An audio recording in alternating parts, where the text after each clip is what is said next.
When you hear the song Slatty by Young Thug, you hear a banger.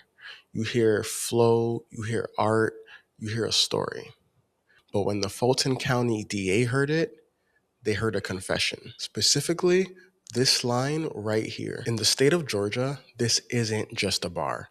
It's called an overt act in a RICO conspiracy. For decades, the golden rule in the streets was don't talk to the police. But in 2025, we've entered a new era, and it's called the age of the digital snitch, where rappers' own lyrics are being used as a star witness against them. Let's break down how this works because it's scary. Under the RICO Act, the government doesn't have to prove that you pulled the trigger.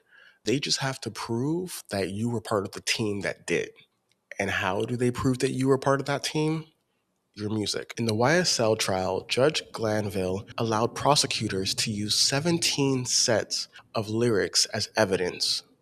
They weren't using these as metaphors. They were using them as a confession. They were treating them like a diary. Take the song Slime Shit. There's a line in there that says, 100 rounds in a Tahoe. According to prosecutors, this wasn't just creative. It was an actual confession. They linked it to the actual murder of Donovan Thomas, aka Big Nut. And guess how he passed away? A drive-by shooting. They are literally matching crimes to the lyrics, allegedly. The argument is simple.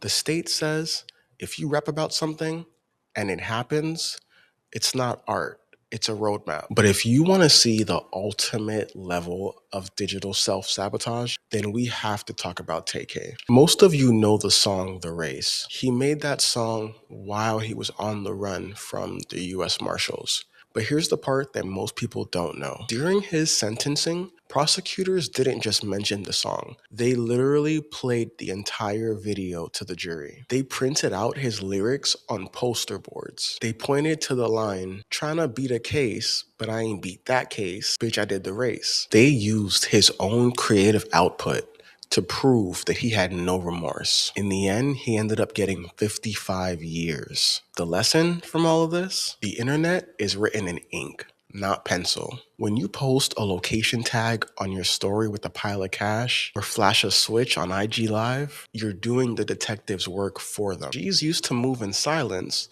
Now everyone wants to move in 4K. Now I know what you're thinking. D, I'm not a rapper. I don't have ops.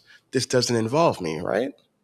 Wrong. This sets a precedent for everyone.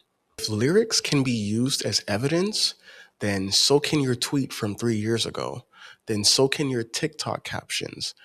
They can also use your chats from a Discord server that you were just joking about, like some people right now. Prosecutors are building a world where your digital footprint is your primary character witness. If you get into a fight at a bar tonight or tomorrow, and they find a tweet from 2020 saying that you hate that bar or saying that you hate a certain group of people, they can use that as evidence. Now it's a premeditation. The phone in your pocket is the best snitch the police ever had. So I gotta ask the question, is this fair? Should art be protected? Or if you say it on a beat, you should stand on it in court? Let me know in the comments.